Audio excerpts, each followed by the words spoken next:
Hey guys, welcome back to my YouTube channel The Medico's World and I am your mentor Rupali Sharma. तो students, हम लोग कर रहे थे क्लास 12th का chapter biotechnology and its application. इसके अंदर हम लोगों ने क्या देख लिया था कि बायोटेक्नोलॉजी की जो एप्लीकेशंस होती है एग्रीकल्चर के अंदर वो हम लोग कर रहे थे। तो आज जो मेन टॉपिक हम लोग देखने वाले हैं वो है बीटी कॉटन, और हम दूसरा टॉपिक जो देखेंगे आज इम्पॉर्टेंट जो है इस लेक्चर का वो हम देखेंगे पेस्ट रेजिस्टेंट प्लांट। कोई भी प्लांट है उसको हम लोग पेस्ट से रेजिस्टेंस कैसे प्रोवाइड करेंगे आरएनएआई इंटरफेरेंस की हेल्प से, साइलेंसिंग ऑफ एमआरएनए करके। So let's get started. देखो, बीटी कॉटन पढ़ाने से पहले मैं एक बार आप लोगों को ना थोड़ा सा ओवरव्यू दे देती हूँ बीटी कॉटन का, ठीक है। देखो यहाँ पर क्या पढ़ने वाले हैं हम लोग, बीटी कॉटन कि बीटी कॉटन हमने बनाई क्या, और यहाँ पे ये बीटी जो है ये होता क्या है। तो बीटी ना एक बैक्टीरिया का नाम होता है, उस बैक्टीरिया का नाम क्या है, बैसिलस थुरिंजिएसिस। थुरिंजिएसिस, ठीक है। बीटी बीटी बैक्टीरिया का नाम है, फुल फॉर्म क्या है बीटी की, बैसिलस थुरिंजिएसिस। तो देखो यहाँ पर जो हमारे प्लांट्स होते हैं ना, कुछ ऐसे इंसेक्ट्स होते हैं जैसे कि लेपिडोप्टेरन्स, डायप्टेरन्स, ठीक है, एक्सेट्रा। ये कुछ ऐसे इंसेक्ट्स होते हैं जो क्या करते हैं, हमारे प्लांट को अफेक्ट करते हैं। ये हमारा प्लांट है, ठीक है, ये प्लांट है हमारा, ठीक है। इसके ऊपर क्या आ गया, ये इंसेक्ट आ गया, ये आ गया इंसेक्ट यहाँ पे हमारा, ये इंसेक्ट है, ठीक है। ये क्या करता है, इस प्लांट को अफेक्ट करेगा, इसके पार्ट को खराब कर देगा ना, प्लांट के पार्ट को, जो भी इसके पार्ट्स है, ठीक है। और क्या हो जाएगा, जिसकी वजह से जो भी हमें इससे प्रोडक्ट्स मिल रहे थे उनकी यील्ड क्या हो जाएगी, कम हो जाएगी। क्या कम हो जाएगी, यील्ड कम हो जाएगी। तो हमने क्या दिमाग लगाया यहाँ पे कि हम लोग ऐसा करते हैं, जो हमारा प्लांट है ना उसके ऊपर हम लोग इंसेक्टिसाइड वगैरह छिड़क देते हैं। क्या छिड़क देंगे हम लोग, इंसेक्टिसाइड। लेकिन एक बात सोचो, यहाँ पे इंसेक्टिसाइड वर्ड जहाँ पे भी आ रहा है उसका मतलब होता है किल करना। अब किसको किल कर रहे हो तुम लोग यहाँ पे, इंसेक्ट को, तो इंसेक्टिसाइड। लेकिन इंसेक्टिसाइड भी है क्या, केमिकल्स ही तो है। तो बार बार तुम लोग केमिकल्स लाओगे बाहर से, मार्केट से, है ना। तो पहली बात तो ट्रांसपोर्टेशन का खर्चा, उसके बाद ये इंसेक्टिसाइड्स इतने महंगे आएंगे, तुम तो हर बार इनको ही लाने करने में रह जाओगे, है ना। तो हमने यहाँ पे एक सोल्यूशन निकाला। क्या, हमें पता चला कि जो हमारा बीटी बैक्टीरिया होता है ना, बैसिलस thuringiensis, इसके अंदर एक टॉक्सिन प्रोड्यूस होता है, एक प्रोटीन प्रोड्यूस होता है, उसका नाम क्या होता है, क्राई प्रोटीन। क्राई प्रोटीन वो क्या करता है, क्राई करा देता है, सारे इंसेक्ट्स को रुला देता है, बिल्कुल, है ना। जो भी इंसेक्ट इसके पास आता है इसको अफेक्ट करने के लिए, वो क्या करता है, उसको रुला के वापस भेज देता है, उसकी पिटाई कर देता है कि तू मेरे पास आया है, तेरे को 2 थप्पड़ लगाऊंगा, और वापस भगा देता है उसको रुला के। तो जब हमें इस बात का पता लगा ना कि अच्छा इस बीटी तो के पास क्राई प्रोटीन है, ये सब कोई रुला के भेज देता, तो हमने क्या किया, हमने यहाँ पे इस बात का फ़ायदा उठाया थोड़ा सा। हमने यहाँ पे क्या किया, जो ये क्राई प्रोटीन है इसको क्या कहा बीटी को कि भैया थोड़ा सा क्राई प्रोटीन हमें भी दे दो, ये क्राई जीन जो आपका है ये जीन हमें दे दो थोड़ा सा, जो प्लांट्स है ना मेरे वो अफेक्ट हो रहे हैं भाई इंसेक्ट से, थोड़ा सा ये मेरे को दे दो, ताकि मेरे प्लांट भी क्या हो जाए, रेजिस्टेंट टू इंसेक्ट्स बन जाए, इंसेक्ट से प्रोटेक्शन मिल जाए उनको, और उनकी यील्ड क्या हो जाए, इंक्रीज हो जाए। तो ये तो बड़ा अच्छा ये तो बड़ा अच्छा काम हो जाए अगर ये बीटी हमें दे दे अपना जीन, है ना। तो बीटी को हमने जैसे तैसे करके मना लिया, ये बेचारा मान गया कि चल ठीक है मैं तुमको अपना जीन दे दूंगा। अब यहाँ पर इसने क्या किया, हमने इससे ये जीन तो ले लिया, क्लोनिंग वगैरह कराई, हमने इसकी बॉडी के अंदर रेप्लिकेशन कराई, और जब अच्छी खासी अमाउंट में ये जीन प्रोड्यूस होने लग गया तो हमने क्या किया, बाहर इसको एक्सप्रेस करा लिया। कहाँ पे एक्सप्रेस कराया इसको, हमारे प्लांट्स के अंदर, ठीक है। यानी कि अब जो हमारे प्लांट थे वो क्या बन चुके थे, वो बन गए रेजिस्टेंट। किससे रेजिस्टेंस मिल गई उनको, to insect, resistant to insect. Insect अब उनको कोई भी अफेक्ट नहीं कर रहे थे हमारे प्लांट्स को, क्यों, क्योंकि उनकी बॉडी में हमने क्या डाल दिया था, क्राई जीन डाल दिया, क्राई प्रोटीन डाल दिया। तो जब भी इंसेक्ट इसके पास आता, पहले ये किसको खा लेता था, ये क्राई प्रोटीन जो है, क्राई जीन जो है, ये इस प्लांट इसकी इंसेक्ट की बॉडी में चला जाता, और ये क्या कर देता है, इस इंसेक्ट को ही किल कर देता था। अब जब ये एक बात सोचने वाली है यहाँ पे कि जो ये क्राई प्रोटीन हमारा है ये इस इंसेक्ट को अफेक्ट कर रहा है यहाँ पे, ठीक है। तो फिर क्या इस बीटी को अफेक्ट नहीं करता होगा ये, क्योंकि बीटी भी तो इतना भयानक प्रोटीन अपनी बॉडी के अंदर लेके घूम रहा है जो इंसेक्ट को किल कर रहा है। तो ऐसा क्यों नहीं होता कि ये बीटी को ही किल कर दे? ऐसा इसलिए नहीं होता क्योंकि जो बीटी है ना, हमारा बीटी बैसिलस thuringiensis, इसकी बॉडी के अंदर ये जो हमारा क्राई प्रोटीन है ये कैसा होता है, इनएक्टिव फॉर्म में होता है, यानी कि कुछ भी काम नहीं कर सकता, ये इसकी बॉडी के अंदर इनएक्टिव है। लेकिन जब क्या करता है इंसेक्ट इसको खाने के लिए आता है, इसको क्राइजीन के पास आएगा बीटी को खाने के लिए, तो क्राइजीन क्या चला जाएगा, इंसेक्ट की बॉडी में चला जाएगा। खाने के लिए आया जब इंसेक्ट इसको, ये हमारा इंसेक्ट है, ठीक है, ये इसको खाने के लिए आया, तो ये क्या हो गया, क्राई जो हमारा जीन है, क्राई प्रोटीन है, ये इंसेक्ट की बॉडी में चला गया। तो इंसेक्ट की बॉडी में जाते जाते ये कहाँ चला गया, गट में। और इंसेक्ट के गट में कैसा पीएच था, वहाँ पर था एल्केलाइन पीएच। और एल्केलाइन पीएच जहाँ पर जैसे ही इस क्राई प्रोटीन को दिखा, वो हमारा जो क्राई प्रोटीन है वो हो गया भैया एक्टिव। एक्टिव होते ही उसने क्या कर दिया, जो इसकी गट की जो एपिथेलियल सेल्स हैं उनके अंदर पोर्स बना दिए, छेद कर दिए। छेद करने के बाद क्या हो गया, वहाँ पर स्वेलिंग आनी शुरू हो गई। और एट लास्ट हमारा जो इंसेक्ट था उसका खेल ख़त्म। क्या, इंसेक्ट का खेल ख़त्म, यानी कि बेचारा इंसेक्ट इज़ नाउ नो मोर, वो डेड हो चुका था, किल कर दिया तुमने उसको, बेचारे इंसेक्ट को मार दिया तुम लोगों ने, है। स्टोरी समझ आई तुम लोगों को? यहाँ पर बैसिलस thuringiensis ने क्या कैसे काम किया, यहाँ पे हमारे प्लांट को कैसे बचाया। तो एक बार इसको वापस से रीड कर लेते हैं हम लोग यहाँ पे थ्योरी से। अब तुमको सब कुछ समझ आ जाएगा, जो भी मैंने तुम्हें स्टोरी बताई ना, अगर ये अच्छे से दिमाग में बैठ गई तो ये सारी स्टोरी तुम लोगों को बिल्कुल अच्छे से समझ आ जाएगी, जो भी थ्योरी में बताई हुई है। तो देखो यहाँ पर, some of the application of biotechnology in agriculture that you will study in detail are the production of pest resistant plant which could decrease the amount of pesticide use। यहाँ पे क्या बोला कि कुछ बायोटेक्नोलॉजी की एप्लीकेशन जो agriculture में आप लोग डिटेल में पढ़ने वाले हो वो क्या होती हैं, कौन कौन सी होती हैं, कि production of pest resistant plant, की पेस्ट से हम लोगों को, हमारे प्लांट्स को क्या मिल जाएगा, रेजिस्टेंस मिल जाएगा, वो बच जाएंगे, अफेक्ट नहीं होंगे, जिसकी वजह से क्या होगा, उनकी जो पेस्टिसाइड की अमाउंट यूज़ करनी पड़ रही थी हम लोगों को पहले, वो क्या हो जाएगी, डिक्रीज हो जाएगी। केमिकल्स का कम यूज़ करना पड़ेगा ना, अभी बताया, जैसे इंसेक्टिसाइड का कम यूज़ करना पड़ेगा। तो BT toxin is produced by a bacterium called BT bacillus thuringiensis। BT toxin कहाँ प्रोड्यूस हो रहा था, हमारे बैसिलस thuringiensis बैक्टीरिया के अंदर। अब ये जो बीटी टॉक्सिन जीन है इसको हम लोग क्या करा रहे थे, क्लोन करा रहे थे, बैक्टीरिया के अंदर रेप्लिकेट करा रहे थे, और किसके अंदर ले लिया था क्लोन कराने के बाद, प्लांट्स में डाल दिया, एक्सप्रेस करा दिया प्लांट्स में, जिसकी वजह से क्या हो गया, हमको रेजिस्टेंस मिल गई थी इंसेक्ट से without the need of insecticide का भी ना यूज़ करे, केमिकल्स का भी ना यूज़ करे, कि हमारी बॉडी के अंदर, मतलब कि प्लांट्स की बॉडी के अंदर भी क्या आ गया था, सबको रुलाने वाला जीन आ गया था जिसका नाम था क्राइजीन। In effect created a biopesticide. तो हमारे प्लांट्स के अंदर ऑलरेडी क्या प्रोड्यूस होने लग गया, बायो, यानी कि लिविंग बॉडी है प्लांट, तो बायो पेस्टिसाइड जो किल करेगा इंसेक्ट्स को, तो वो क्या हो गया, प्लांट्स की बॉडी के अंदर ही बनने लग गया। इसके एग्जाम्पल क्या क्या है हमारे, BT cotton, BT corn, BT rice, tomato, potato and soybean. Examples आप लोगों को याद रखने हैं कि कहाँ कहाँ पे हमारा बीटी यूज़ होता है। अब मेन जो हमारा बीटी कॉटन है, ब्रिंजल के अंदर भी यूज़ होता है हमारा बीटी, ये भी याद रखना, ठीक है। एक और ऐड कर लेना यहाँ पे, बीटी ब्रिंजल। तो जो हमारा कॉटन है ना उसको हम लोग डिटेल में पढ़ते हैं यहाँ पे। तो देखो बीटी कॉटन क्या होता है, some strains of Bacillus thuringiensis produce protein that kills certain insects such as lepidopterans, tobacco budworm, armyworm, coleopterans, beetles, dipterans, flies and mosquito। कुछ ना हमारे बैसिलस thuringiensis के अंदर ऐसे प्रोटीन प्रोड्यूस होते हैं जो क्या करेंगे, इंसेक्ट को किल कर देते हैं। कौन कौन से इंसेक्ट को, जैसे कि लेपिडोप्टेरन्स, कोलेप्टेरन्स और डायप्टेरन्स। इनके अंदर क्या क्या आएंगे एग्जाम्पल, बाद में याद करा दूंगी पक्का। जो हमारा बीटी है वो प्रोड्यूस करता है क्या, प्रोटीन के crystals during a particular phase of their growth. जैसे जैसे बीटी क्या कर रहा है, ग्रो कर रहा है, वो भी बच्चा था ना पहले बीटी हमारा, तो जैसे जैसे मैच्योर होएगा उसकी बॉडी के अंदर क्या बनने लग जाएगा, सबको रुलाने वाले protein, cry protein. These crystal contain a toxic insecticidal protein. अब जो ये क्रिस्टल्स है ना, जो छोटे छोटे इसके अंदर मॉलिक्यूल्स बन रहे हैं, इनके अंदर क्या प्रेजेंट होगा, एक टॉक्सिक, सबको जहरीला मार देने वाला, सबको रुलाएगा जो सबको, ऐसा इंसेक्टिसाइडल प्रोटीन क्या होगा, प्रोड्यूस होना शुरू हो जाएगा।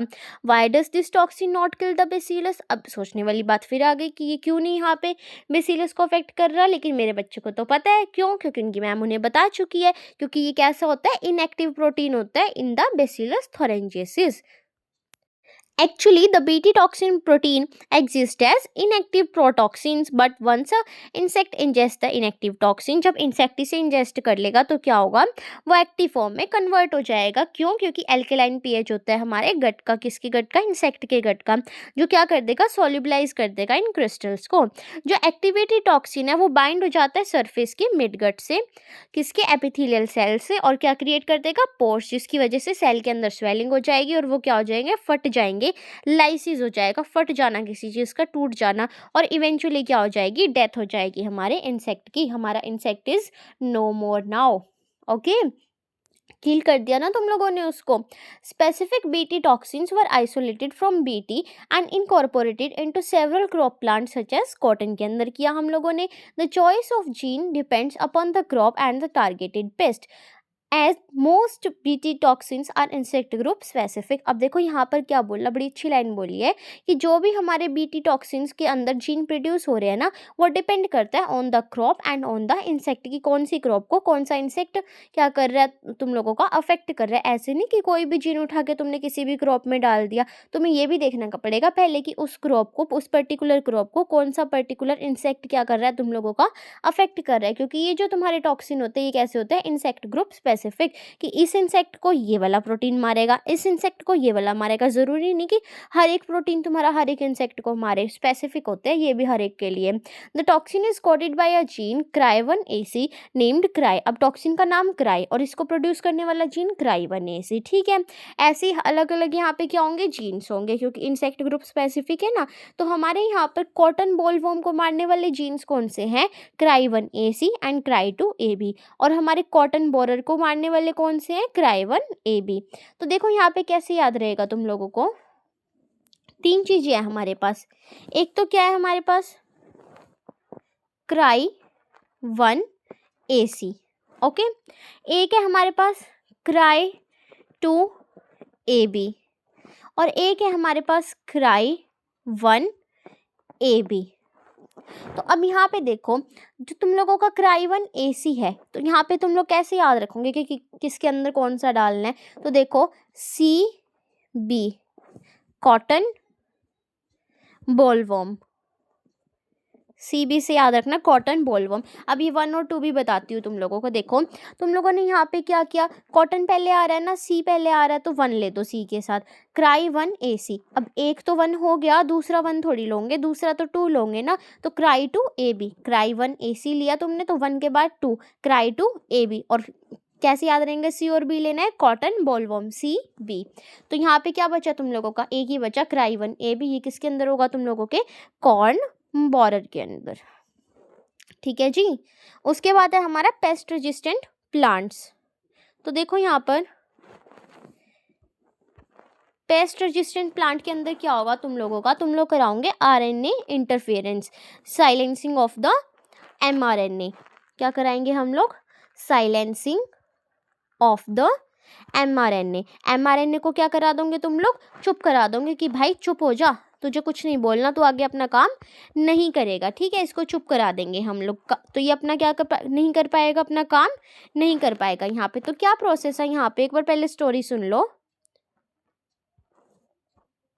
देखो सबसे पहले यहाँ पे ना तुमको mRNA को साइलेंस कराने के लिए ये पता होना चाहिए कि mRNA का काम क्या होता है।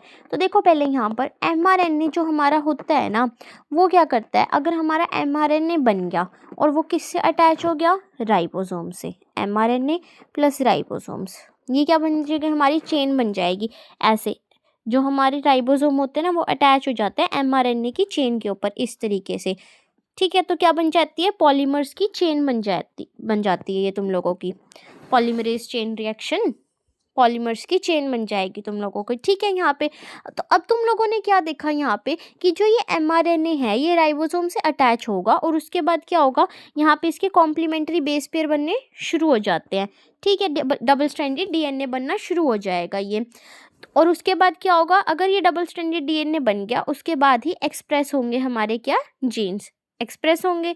एक्सप्रेस होने से पहले क्या बनना पड़ेगा, प्रोटीन बनना पड़ेगा, इनको प्रोटीन्स बनेंगे एंड आफ्टर दैट ये क्या कर पाएंगे, अपने आप को एक्सप्रेस कर पाएंगे, कौन, हमारे जीन्स, एक्सप्रेशन ऑफ जीन्स, जिसकी वजह से तुम्हारी बॉडी के अंदर अलग अलग तरीके के कैरेक्टर शो होंगे, जैसे कि हाइट, कलर, तुम लोगों का स्किन कलर, एक्सेट्रा एक्सेट्रा, ठीक है।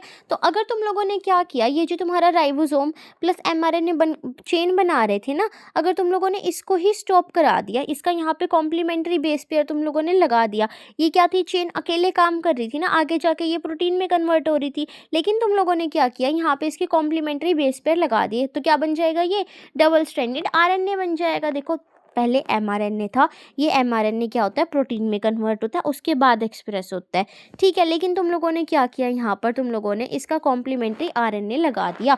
देखो जो डीएनए होता है वो हमारा होता है डबल स्ट्रैंडेड डीएनए, काम करने वाला, ठीक है, इफेक्टिव होता है। लेकिन अगर तुम लोगों ने डबल स्ट्रैंडेड आरएनए बना दिया, एमआरएनए तो था ही, उसका कॉम्प्लीमेंट्री लगा दो तो क्या बन जाएगा, डबल स्ट्रैंडेड आरएनए, एक लेयर तो पहले थी, एक उसके ऊपर लगा दी, तो जो ये हमारा डबल स्ट्रैंडेड आरएनए है बेटा, ये बिल्कुल भी इफेक्टिव नहीं होता, ये अपना काम नहीं कर पाता बिल्कुल भी। आरएनए हमेशा सिंगल, अकेले ही काम करता है, भीड़ में काम नहीं करता ये किसी के साथ पेयर बना के, ये सारे काम अकेले करता है, क्रेडिट इसको अकेले लेने की आदत है, ठीक है। तो ये डबल स्ट्रैंडेड डीएनए आरएनए तुम लोगों ने अगर बना दिया तो ये क्या होगा, आगे कुछ भी काम नहीं कर पाएगा, अपना एक्सप्रेस ही अपने आप को नहीं कर पाएगा। तो हमने क्या किया यहाँ पे, यही इस टेक्निक का यूज़ किया। इसी टेक्निक को क्या बोला जाएगा यहाँ पे, आरएनए इंटरफेरेंस, की आरएनए के साथ तुम लोगों ने छेड़छाड़ कर दी, छेड़ दिया तुम लोगों ने आरएनए को, हैं छेड़ते हो तुम लोग सबको, ऐसे काम नहीं करने भैया। तो देखो यहाँ पर क्या हुआ, हमने देखा कि हमारे ना कुछ ऐसे वो थे, पैरासाइट्स थे, जैसे कि नेमेटोड्स वगैरह होते हैं हम लोगों के। तो हमने एक नेमेटोड लिया, कौन सा लिया हम लोगों ने, मिलोडिगाइन इनकॉग्निशिया, मिलोडिगाइन इनकॉग्निशिया, ये तुम लोगों ने लिया। तुम लोगों ने लिया क्या बेटा, तुम लोगों ने देखा यहाँ पे क्या देखा कि ये ना तुम लोगों के प्लांट्स को अफेक्ट कर रहा था बहुत ज़्यादा, सारे प्लांट्स को ना ख़राब करे जा रहा था। तो तुम लोगों की क्या होगा, यील्ड भी कम हो रही थी। तो तुम लोगों ने यहाँ पे क्या दिमाग लगाया, तुम लोगों ने देखा कि जो ये नेमाटोड का जीन है ना, अगर मैं इसको ही प्लांट की बॉडी के अंदर डाल दूँ परमानेंटली, मैंने यहाँ से जीन निकाला और किसके अंदर डाल दिया, होस्ट के अंदर डाल दिया, प्लांट के अंदर डाल दिया इस जीन को, ठीक है। तो यहाँ पे जैसे ये जीन क्या हो रहा था, आगे एक्सप्रेस कर रहा था, तो हम लोगों ने देखा कि एमआरएनए बन गया यहाँ पर। और फिर एमआरएनए बनने के बाद हम यहाँ पे क्या कर रहे थे, एमआरएनए तो बन गया, तो जब ये हमारा नेमाटोड इसको अफेक्ट करने आया तो इसने देखा कि एमआरएनए बना हुआ था और ये अपनी बॉडी में भी बनाने लग गया आरएनए, है ना। तो दोनों क्या होगा, एक कॉम्प्लीमेंट्री बेस पे दोनों ने आपस में क्या कर लिया, अटैचमेंट कर ली, कॉम्प्लीमेंट्री बेस पे बना लिए। तो एक ये आरएनए एक ये आरएनए, तो क्या हो गया यहाँ पर, डबल स्ट्रैंडेड आरएनए हमारा बन गया और वो कुछ भी काम नहीं कर पाया, हमारा नेमेटोड क्या नहीं कर पाया, अफेक्ट कर ही नहीं पाया, किसको, हमारे प्लांट्स को, क्या नहीं कर पाया, अफेक्ट नहीं कर पाया। क्यों, क्योंकि तुम लोगों ने क्या कर दिया, यहाँ पर साइलेंस करा दिया, एमआरएनए को चुप करा दिया तुम लोगों ने, एमआरएनए को कि चुप हो जा, एमआरएनए कुछ काम नहीं करना तेरे को, मैं नहीं करने दूंगा काम, है ना। डबल स्ट्रैंडेड आरएनए बना दिया, आरएनए इंटरफेरेंस करा दी तुम लोगों ने। तो यही स्टोरी यहाँ पे बताई हुई है, देखो एक बार थ्योरी पढ़ लेते हैं।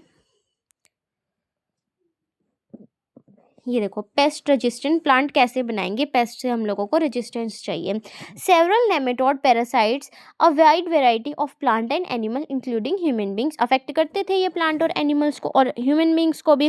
एक नेमेटोड है जिसका नाम है मिलोडिगाइन इनकॉग्निशिया, वो इन्फेक्ट करता था किसको, रूट्स ऑफ टोबैको प्लांट्स को, और क्या करा देता था, उनकी यील्ड कम करा देता था, रिडक्शन करा देता था। तो तुम लोगों ने एक बहुत ही समझदार वाली स्ट्रेटेजी यूज़ करी, एक नोवल स्ट्रेटेजी, क्या, तुम was adopted to prevent this infestation which was based on process of RNA interference की प्रोसेस यूज़ करी, आरएनए आए।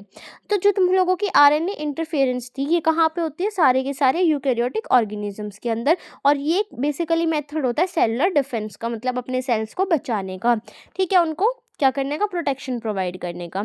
इसके अंदर क्या होता है, silencing of a specific mRNA due to complementary double stranded RNA molecule that binds to and prevent translation of the mRNA silencing. मतलब यहाँ पे तुम लोग क्या करा देते हो, चुप करा देते हो, mRNA को तो थप्पड़ लगाते हो और बेचारे को चुप करा के बैठा देते हो, उसकी शादी करा देते हो तुम लोग, उसकी दुल्हन ले आए, तो क्या हो गया, वो डबल बन गया, डबल स्ट्रैंडेड RNA बन गया। एक RNA पहले ही था, उसकी शादी करा दो थप्पड़ लगा के चुप करा दो, डबल स्ट्रैंडेड RNA बन गया, जिसकी वजह से वो आगे ट्रांसलेशन शो नहीं कर पाया, अपने आप को एक्सप्रेस नहीं कर पाया, प्रोटीन नहीं बना पाया, एनकोडिंग नहीं हुई बेचारे की, तो क्या हो गया, एक्सप्रेशन शो नहीं हुआ, अपना काम ही नहीं कर पाएगा, कोई यील्ड कम नहीं होएगी फिर यहाँ पे। The source of this complementary RNA could be from an infection by virus having RNA genome और mobile genetic element transposons that replicate via a RNA intermediate. यहाँ पे क्या बोला कि जो तुम लोगों का ये कॉम्प्लीमेंट्री RNA तुम लोग इंट्रोड्यूस कराओगे, वो कहाँ से लेके आओगे तुम लोग, वो कोई भी वायरस जो अफेक्ट करता है, इन्फेक्शन कोज करता है, उसका ले सकते हो तुम लोग, या फिर मोबाइल जेनेटिक एलिमेंट्स का भी तुम लोग ले सकते हो वाया एन RNA इंटरमीडिएट। अब तुम लोगों ने क्या किया, यहाँ पे वेक्टर यूज़ करा एग्रोबैक्टीरियम वेक्टर यूज़ करके तुम लोगों ने नेमेटोड स्पेसिफिक जीन क्या करा दी, हमारे प्लांट में इंट्रोड्यूस करा दिया, उसको समझा दिया कि भाई तू डबल स्ट्रैंडेड RNA बनाना शुरू कर दे प्लांट, तभी तो बच पाएगा नेमेटोड से। तुम लोगों ने क्या कराया, द इंट्रोडक्शन ऑफ DNA वो such that it produce both sense and antisense RNA in the host cell. तो तुम लोगों ने कुछ ऐसी जीन्स में चेंज किया, ऐसा चेंज लाया, ऑल्टरेशन करी कि तुम लोगों का जो DNA था ना प्लांट का, वो सेंस RNA भी बनाना शुरू कर दिया और एंटी सेंस भी, मतलब जो हमको चाहिए और नहीं चाहिए, तो तुम लोगों ने दोनों बना दिए। उनकी क्या हो गई, कॉम्प्लीमेंट्री थे ये दोनों तुम लोगों के, तो क्या बना दिया, डबल स्ट्रैंडेड RNA बना दिया, जिसकी वजह से RNA आई तुम लोगों की इंटरफेरेंस हो गई और mRNA क्या हो गया, बेचारा चुप हो गया। अगर इसमें से समझ ना आए तो जो स्टोरी मैंने बताई है ना, एज इट इज़ तुम लोग क्या कर सकते हो, डायग्राम वगैरह बना के फ्लो चार्ट में अपने एग्जाम्स में लिख देना, ठीक है। The consequence was that the parasite could not survive in a transgenic host expressing specific RNA interference। तो यहाँ पे क्या बोला कि जो तुम लोगों का पैरासाइट था, नेमेटोड था, वो तो बेचारा काम ही नहीं कर पाएगा, सर्वाइव ही नहीं कर पाएगा इस एरिया में जहाँ पे तुम लोगों ने डबल स्टैंडर्ड बना दिया, बेचारे को चुप करा दिया उसके mRNA को। तो जो तुम लोगों का ट्रांसजेनिक प्लांट था, therefore got itself protected from the parasite, उसने अपने आप को क्या कर लिया, यहाँ पर बचा लिया पैरासाइट से। ये देखो यहाँ पे फिगर भी दिखाई हुई है। तो आज हम यहीं तक करेंगे, नेक्स्ट क्लास में देखेंगे कि मेडिसिन के अंदर कैसे कैसे हम लोग बायोटेक्नोलॉजी का यूज़ करते हैं। तो अगर सेशन अच्छा लगा तो प्लीज़ इसको लाइक करो, शेयर करो और सब्सक्राइब करो। कमेंट्स के अंदर अगर अच्छा लग रहा है तो जल्दी जल्दी से रेड हार्ट कमेंट कर दो। Thank you so much guys. Please like, share and subscribe my YouTube channel and don't forget to comment positive vibes. Keep supporting, keep loving. Thank you so much.